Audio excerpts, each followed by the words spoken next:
Imaginez, vous vous réveillez ce matin, vous n'avez pas travaillé et pourtant de l'argent vient d'atterrir sur votre compte. Ce n'est pas de la magie, ce n'est pas une arnaque, c'est ce qu'on appelle un dividende. Mais voici la vraie question que personne ne pose vraiment. Combien faut-il investir pour toucher 1000 € net par mois grâce aux dividendes? Dans cette vidéo, on va tout décortiquer. Les chiffres réels, la fiscalité, les meilleures options disponibles en France et les alternatives que peu de gens connaissent. Restez jusqu'à la fin parce que la meilleure stratégie n'est peut-être pas celle que vous croyez. D'ailleurs, c'est quoi un dividende? Un dividende, c'est une part des bénéfices qu'une entreprise décide de redistribuer à ses actionnaires. Vous possédez des actions, l'entreprise fait des profits, elle vous reverse une partie, sans que vous ayez à vendre quoi que ce soit. La fréquence de versement varie selon les pays. En Europe, c'est généralement une fois par an. Aux États-Unis, c'est tous les trimestres. Et pour certaines sociétés immobilières américaines, c'est chaque mois. Le rendement dividende se calcule très simplement. Vous prenez le montant annuel du dividende, vous le divisez par le prix actuel de l'action et vous multipliez par 100. Ce pourcentage, c'est votre boussole. Prenons deux exemples. Coca-Cola verse un dividende annuel d'environ 1,67 € par action, pour un cours d'environ 60 €, soit un rendement de 2,75%. Realty Income, une foncière américaine, verse chaque mois un dividende mensuel pour un rendement de 4,6%. C'est pour ça que les investisseurs à dividendes adorent cette stratégie. Recevoir une notification sur son téléphone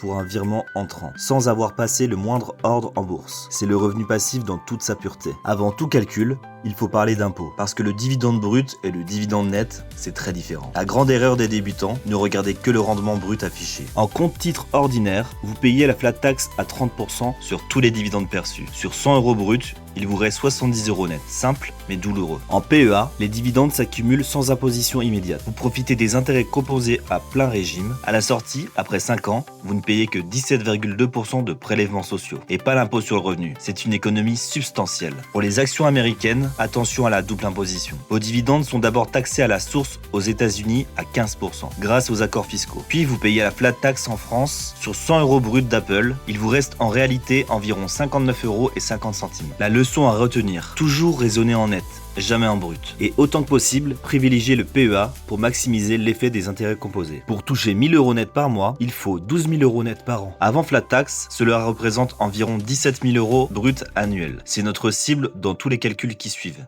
Le CAC 40 affiche un rendement dividende de 2,7%, ce qui nécessite un portefeuille de 634 000 €. Le S&P 500, très orienté tech, n'offre que 1,35% de rendement. Il faudrait plus d'1,2 million d'euros, beaucoup plus. Le MSCI World High Yield, qui surpondère les valeurs à fort dividende, affiche 2,69% de rendement. Il faut 637 000 €, similaire au CAC 40, mais avec une diversification mondiale. Les ETF dividendes aristocrates regroupent des entreprises qui augmentent leurs dividendes depuis au moins 25 ans sans interruption. En Europe, le rendement atteint 3,13%. Il faudrait 463 000 € via un PEA. Mais le grand gagnant, c'est un ETF spécialisé, sélectionnant les 30 meilleures valeurs européennes en termes de dividendes. Son rendement atteint 5,19%. Avec seulement 300 000 € investis, vous atteignez votre objectif de 1000 € net par mois. C'est l'option la plus accessible. Apple paie et augmente ses dividendes depuis 9 ans consécutifs, mais son rendement dividende n'est que de 0,64%. Pour toucher 1000 € net par mois, il faudrait investir plusieurs millions d'euros. Apple, c'est une action de croissance, pas une action de rang. Coca-Cola, c'est le cas d'école des dividendes. Dividendes augmentés depuis 60 ans sans interruption. C'est ce qu'on appelle un dividend king. Rendement actuel, 2,75%. Il faudrait environ 620 000 € investis pour atteindre notre objectif. Warren Buffett a acheté ses actions Coca-Cola à 3,25 $ en moyenne, il y a 30 ans. Aujourd'hui, chaque action lui rapporte 1,67 $ par an. Son rendement dividende sur prix de revient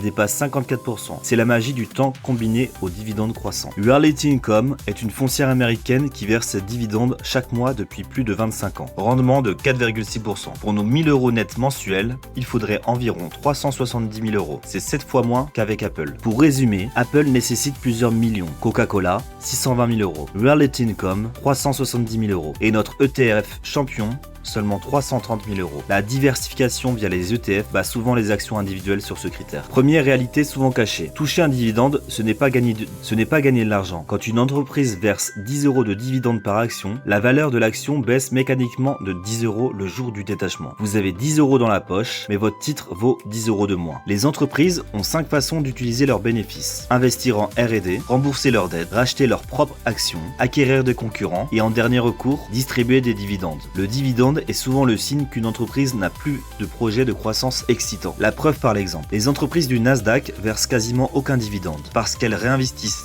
surtout dans leur croissance. Résultat, le Nasdaq superforme largement le S&P 500.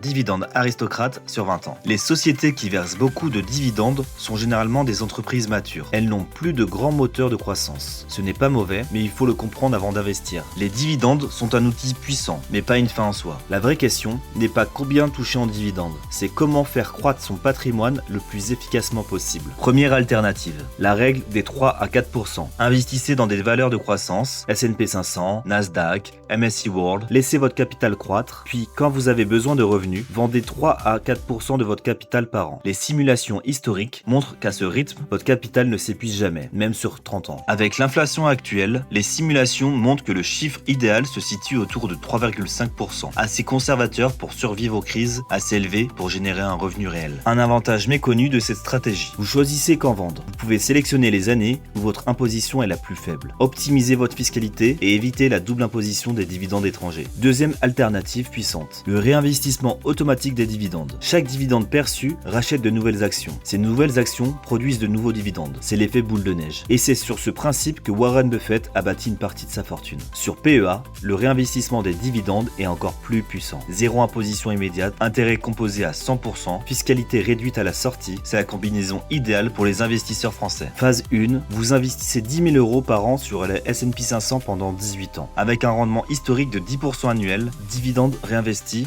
vous atteignez un capital de plus de 500 000 euros. Phase 2. Vous basculez ce capital sur un ETF à haut rendement dividende à 5,19%. Après flat tax, vous touchez environ 1060 euros net par mois, sans toucher à votre capital de base. Le principe est simple. Profitez de la croissance quand on est jeune et basculer sur la rente quand on en a besoin. C'est l'alliance du meilleur des deux mondes. Pour rappel, le S&P 500 avec dividende réinvesti bat historiquement le S&P dividende aristocrate sur le long terme. La croissance d'abord, la distribution ensuite. C'est souvent le chemin le plus rentable. Il n'y a pas de stratégie universelle. Tout dépend de votre âge, de vos objectifs, de votre horizon d'investissement. Mais maintenant, vous avez les outils. Le reste, c'est votre décision. Règle numéro 1. Raisonnez toujours en net. La fiscalité change tout. Le PEA reste votre meilleur allié pour maximiser les intérêts composés. Règle numéro 2. Si votre objectif, c'est 1000 euros net par mois, la solution la plus accessible aujourd'hui est un ETF européen à haut rendement, avec environ 330 000 euros investis. Règle numéro 3. Si vous êtes jeune, la croissance d'abord, les dividendes ensuite. Ne sacrifiez pas 30 ans de performance pour recevoir des notifications chaque trimestre. L'indépendance financière, ça se construit, palier par palier, décision par décision. Vous avez maintenant le plan. Et si cette vidéo t'a appris quelque chose que tu aurais aimé savoir plus tôt, abonne-toi. Car chaque semaine, je publie du contenu qui te fait avancer financièrement. C'est gratuit et ça pourrait changer ta trajectoire.